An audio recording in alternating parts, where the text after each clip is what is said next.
Hey guys, what's going on? I probably sound kind of sick because I'm filming this on the same day that I filmed that review of the first couple episodes of WandaVision that I put up last week.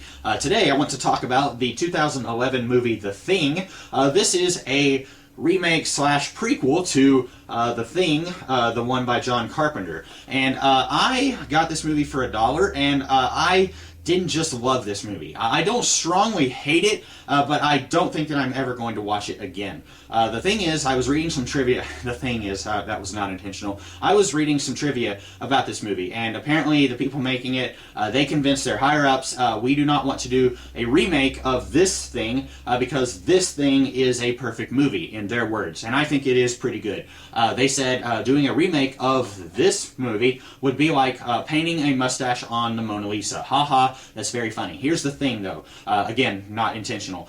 They basically did do a remake of this movie when they did this movie. It is a prequel. In the closing credits, if you didn't know it was a prequel watching the movie, in the closing credits it makes it very clear if you've seen this movie. If you haven't seen this movie, the closing credits are going to be really weird and you're not going to know what's going on. But watching this movie, it's basically the same story. It's just got some different characters. And with this material, I have not read the short story that either of these movies are based on. I have not seen the movie from the 1950s. I'm going to assume it's not very good. Maybe it is. I don't know. But the thing is, with this type of material, you're very limited on what you can do. Both of these movies have characters, a limited number of characters in a confined space, isolated from society, and then one or more people are the monster, and then they all distrust each other. That's the basic story of both of these, and both of them are set in Antarctica. Because this is a prequel, this has to be set in Antarctica. Spoilers for this movie, but at the beginning of this, you've got an American base, and then this dog runs into the base, and then there's this guy from, I think, Norway, who is shooting at the dog, and he says something, and then they end up shooting him, and then the plot of this movie happens. It turns out, spoilers again, the dog is a monster. And in this movie, it has to lead up to that. And there was moments where I was like, wait a minute, there's something that happened here that doesn't quite line up, and then later they kind of make it work. But the thing is, again, unintentional use of that word, the thing is, this is basically the same story. So even though they didn't want to do an actual remake of John Carpenter's The Thing, they did do a remake. It's just also a prequel, and I don't think that it really adds a whole lot. Apparently, the effects of this movie were originally going to be done practically, and then whoever was in charge said, we're going to replace all the practical effects and do it CGI. Sometimes I think it looks really good.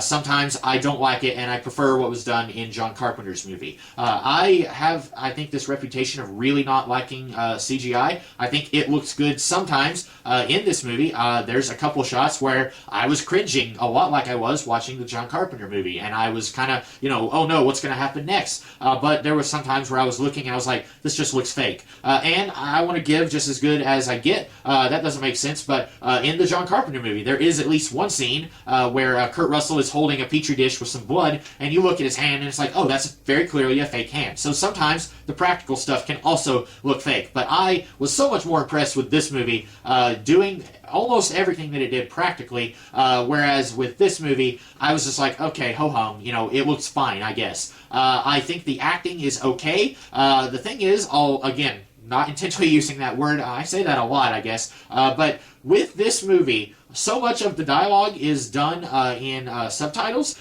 because several of the characters speak, it's either Norse or Finnish or Danish, I don't know. And the thing is, I hate subtitles. I absolutely hate subtitled movies. I have not watched Pan's Labyrinth. Apparently it's the greatest movie in the world, but it's in subtitles entirely. I'm not going to read a movie. If I want to read, I actually will read. And I enjoy reading books. But when I watch a movie, I want to pay attention to what's going on in the background, what's going on that character's face. Oh, they kind of made a little bit of a look when someone said that. You can't do that when you're reading subtitles, or at least I can't. And so much of this movie, important information is given in subtitles. At first, we see these people, they discover the monster frozen in ice at the beginning of the movie, and they were talking in whatever language it is, and in subtitles, and I thought, okay, it's going to be this scene, and then the rest of the movie it won't be. But no, there's a lot of the movie. There's one part, Mary Elizabeth Winstead is in this, and she's talking to someone someone in English, and then they are responding in whatever language. They clearly understand her because they are answering whatever it is that she says, and then she responds to them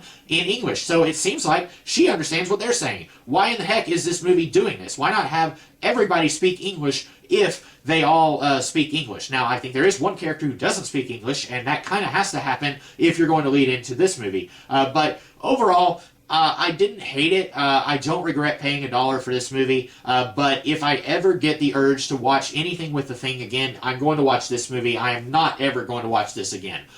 Maybe watching this again, I would probably watch it on my computer instead of on a television that's 40 feet away from me, and I can't read the subtitles even if I want to. And so then, if I watch this again, which I'm not going to, I would be able to read the subtitles. But my eyesight isn't just great, so sitting in the living room watching this on a TV, I was not able to read the subtitles even if I wanted to, which I don't want to. So that is my kind of haphazard review of the 2011 The Thing movie. I don't think it's awful. I don't think it's the worst thing in the world. But if you are interested in seeing this story, then I think you can watch it be done a little bit better. So that is my thoughts on this movie. I hope you guys liked this video, and if you did, I will see you guys in the future. Have a good one.